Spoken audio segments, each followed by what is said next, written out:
بسم اللہ الرحمن الرحیم۔ ایک چور اور بادشاہ کی بیٹی کا واقعہ۔ کسی زمانے میں ایک چور تھا، وہ ایک بادشاہ کے محل میں چوری کرنے کے ارادے سے گیا۔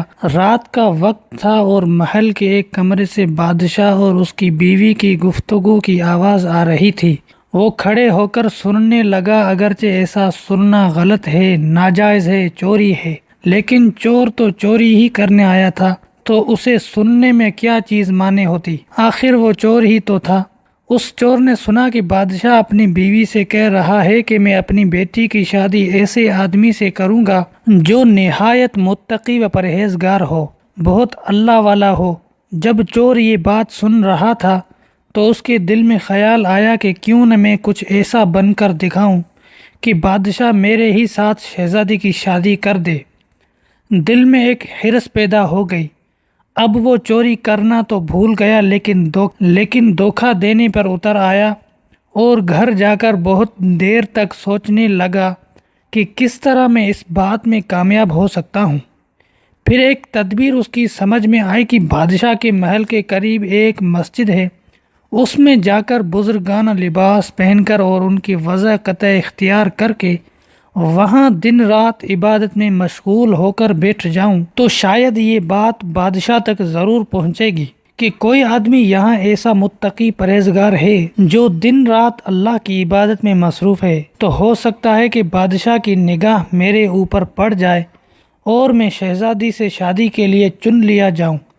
یہ اس چور کا ایک نہایت حقیر اور ذلیل دنیاوی مقصد تھا جس کے لیے اس نے یہ ارادہ کیا۔ پھر اس نے اپنے پروگرام کے مطابق بزرگانہ لباس و پوشاک و وضع قطع اختیار کر کے اس مسجد میں جا کر نمازیں، ذکر و تلاوت، مراقبہ سب شروع کر لیا۔ دن گزرتے رہے اور لوگوں میں شہرت ہوتی گئی کہ کوئی اللہ والے بہت بڑے ولی یہاں آ گئے ہیں جو دن رات عبادت کرتے ہیں۔ یہاں تک کہ یہ بات بادشاہ تک پہنچ گئی کہ یہاں کوئی اللہ والے آ کر بیٹھے ہیں، جوان، زہد و عبادت میں لاجواب، تقوی و طہارت میں بے نظیر۔ جب بادشاہ کو یہ بات معلوم ہوئی تو انہوں نے اپنے ارادے کے مطابق غور و فکر شروع کر دیا کہ شہزادی کے متعلق جو سوچا تھا اس کے لیے اسی کا انتخاب کیوں نہ کر لیا جائے۔ بادشاہ نے اس سلسلے میں گفتگو کے لیے اپنے وزیر کو بھیجا۔ وزیر اس شخص کے پاس مسجد میں پہنچا اور باادب ہو کر اس سے کہا کہ میں آپ کی خدمت عالیہ میں بادشاہ کی طرف سے ایک پیغام لے کر آیا ہوں۔ اس نے پوچھا کہ پیغام کیا ہے؟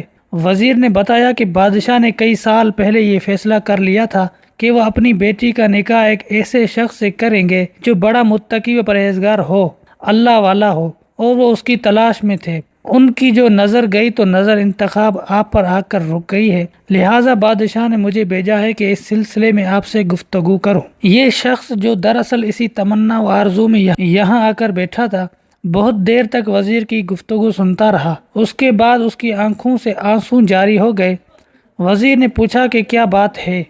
تو کہنے لگا کہ آج جو پیغام لے کر آپ آئے ہیں، یہ پیغام مجھے منظور نہیں ہے۔ وزیر نے کہا، کیوں منظور نہیں؟